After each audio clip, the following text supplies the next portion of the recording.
In the past, I only wanted to use a text that I had, read 50 times and was aware of everything that anyone could possibly say about it. But with these types of tools and some of the discussions that we've had, it's not about the text, right? It's about the critical thinking skills students gain through the process of going through the text. So I'm teaching a brand new course that I've never taught before. I put books on there that I had read maybe the week before, and just through these kinds of things, I just wanted to hear what they said about it. Why just fill in them on the knowledge that I've had after reading, 5 or 6 times and reading all these academic papers on it? Why don't I let them do that and then come back with what they found? And I learned a lot in the process, and I think they're a lot more engaged at the same time. Has anybody else felt that their stance has shifted in the classroom? There's definitely a release of that responsibility, like Colleen said. I'm not the bearer of all knowledge, and I'm not even necessarily the framer of how your presentation is going to go. Mm-hmm. I don't give a lot of guidelines in that way anymore, but I do set up expectations for them to think for themselves, come up with those questions that they need to ask, and then guide that part of the process. And I think it's kind of ironic that because it's such, the tools that we use are so robust, eventually they kind of disappear, and what is front and center is that process, that learning. So it's not like today we're going to do the ladder of inference.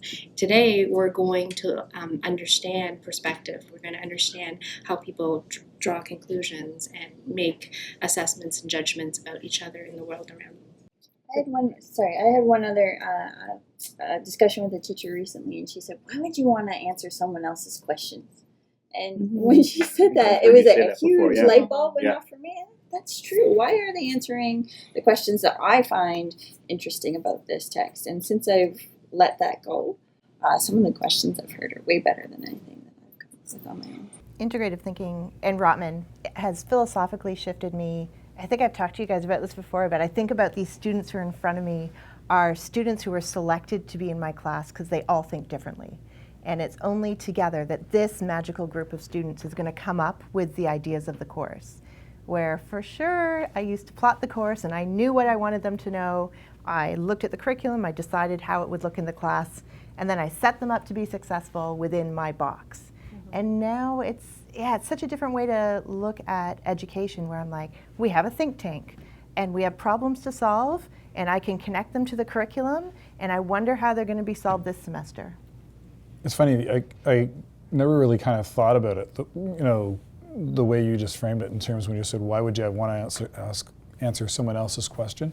Because for me, that's what science is all about, right? And what I've been trying to do is I've been trying to actually help students to do less canned science, in the sense that they are, they're going through a recipe that I give them in a handout and answering questions that I ask them to answer to make conclusions. What I'm doing is I'm actually giving them the opportunity to ask the question themselves, help them to do the problem solving that they need to actually answer the question, and then be able to connect it all together to actually answer their own questions. And sometimes it's easy to answer questions, but when you get into questions that are really deep, being a student and being able to kind of actually understand how to get deep in terms of what you're going to give me is really hard. What I've been doing in the science curriculum, in the science classroom, is I'm trying to actually develop the ability of students to ask questions and then answer them, mm-hmm. right? And these strategies that we're talking about, really what they're doing is they're, in a sense, they help us to frame the process that students can go through to actually be able to come up with that really kind of deep thinking. If you read a scientific article in a scientific journal like Nature, if you read the discussion, the scientists that are actually writing that discussion, they come up with so many different conclusions with so much depth, which is supported by the results.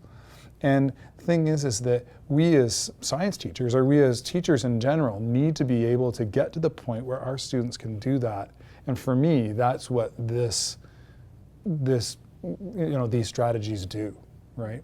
It's big for me that way. For them to go deep like that, there's a degree, they need to have that level of confidence, and they almost have to, through what we're doing in the classroom, get the permission to speak up. I think this is where it connects to student voice, is the fact that, when we're doing, as Colleen said, say a short story that I use, a short story I've never read before, or I've only read once, I haven't thought a lot about yet, where you introduce that to the students, you say, let's talk about this issue, but not where I'm the expert on the issue, where I've read this short story dozens of times and I've gone over it with a fine-tooth comb, but instead to say, I'm not sure what this means, what do you think? And I take myself out of the center of the classroom and put it on them to say, what do you think? And it gives them permission to take a shot at it, and to sort of it takes away this idea that, well, there's that one right answer that the teachers come up with and we've got to try to get there somehow. Instead, it's more about,